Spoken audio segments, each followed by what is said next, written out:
Well, greetings, Cornerstone Calvary Chapel.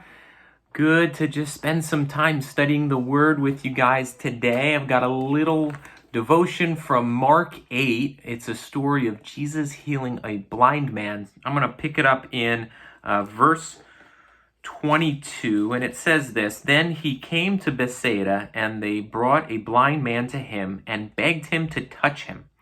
So he took the blind man by the hand and led him out of the town. And when he had spit on his eyes, he put his hands on him, and he asked him if he saw anything. And he looked up and said, I see men like trees walking. And then he put his hands on his eyes again and made him look up. And when he was restored and saw everyone clearly. You know, this is such a awesome little story of Jesus healing a blind man and really showing just this compassion, this love, and really a patience as he asks the blind man after touching him, what do you see? And it's so often that when Jesus does a work in our lives, he'll ask us, questions like this, what's going on? What's going on in your heart? What do you see? What are you experiencing? And he asks us these questions because he desires truth and transparency. And I love the response of this man. It wasn't a ungrateful response. It wasn't a, well, you did something, but what you did was not enough.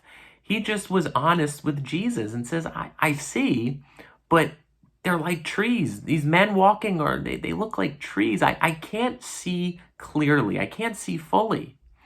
And Jesus didn't rebuke him with that, because of that answer. He didn't say, oh, you of little faith.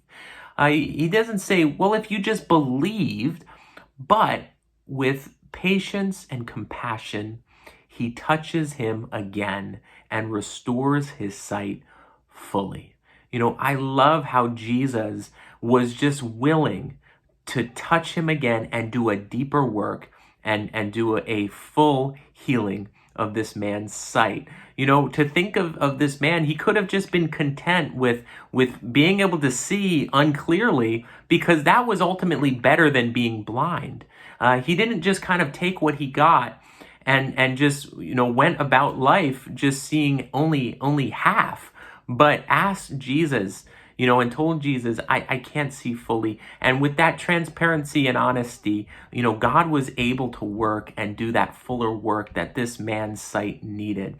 And my encouragement to all of us is that we would be transparent with God, with things in our own lives, that when we bring things to Jesus and we see God is starting to do a work, that we wouldn't just be content, but open our lives and our hearts to the deeper work that Christ is willing and able to do in our lives, and not be content with lukewarm, but really to allow God to do the greater work and to work in us greater miracles by his touch, because he's always willing to touch us again if we need it.